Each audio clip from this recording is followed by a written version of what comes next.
and we labour, working with our hands. 1 Corinthians 4:12. Saint Paisios the Athonite.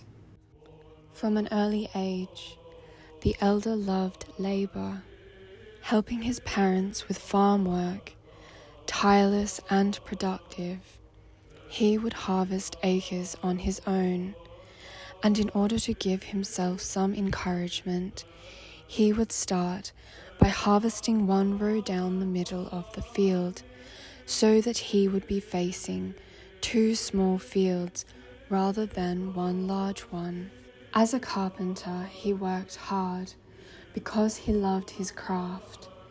He worked with heartfelt sensitivity and gusto.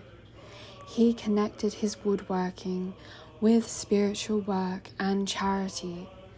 As he worked, he chanted and prayed, and from the money that he earned, he gave alms, working for the poor without any payment.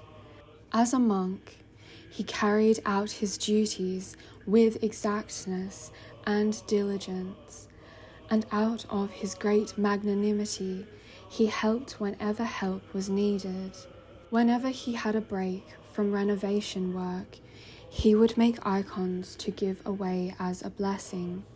He would glue paper prints onto wood, and in place of a frame, he would glue pine cones around the edges. That is when he began to make small relief icons out of wood, a craft he was eventually able to perfect. Just as the elder was unmatched when it came to making monastic handicrafts, he was also tireless and second to none in performing manual labour. His fellow monks report that he could cut wood faster than a lumberjack, could plane a tree as fast as a machine, and could do the work of 10 men. He did not like fastidiousness or sluggishness on the job, for as the scripture says, the slothful of heart are treated with contempt. He preferred that a monk do a little manual labour and a lot of spiritual labour. Too much work makes a monk forget God, he would say, like the Hebrews did in Egypt, but when you are working, really work. Handiwork restrains listlessness and helps a monk to remain in stillness. One reason he did handiwork certainly was so that he would be able to provide for his needs, but these were minimal, and in fact it was rare for him to sell the things that he made. Mainly, the elder's handiwork was an expression of his great love. He wanted to be able to offer something to everyone. He tired himself out, sharing his handiwork, as he put it, for the glory of the Panagia. In doing so, he gave joy and comfort to people who considered it a great blessing to have something made by him.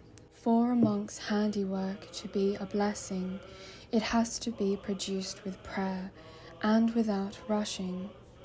When we make our crafts in peace and prayer, the elder would say, then our spiritual state is transmitted.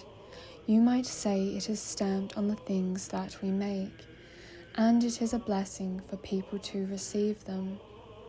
Once I was making an icon, and since my hands were used to doing it, I could say the Jesus prayer without it interrupting my work. The icon made itself.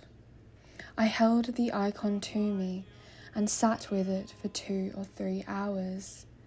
When we have arrived at a good spiritual state, where we have got so much love for Christ that it starts overflowing, then even our work turns into prayer.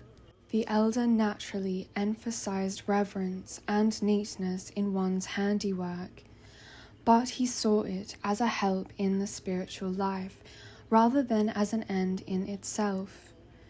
In the end, he would say, our goal as monks is not to become monks who chant well, or who are good craftsmen, but proper monks, angels. This way your work is blessed, and the people who will receive it will be blessed.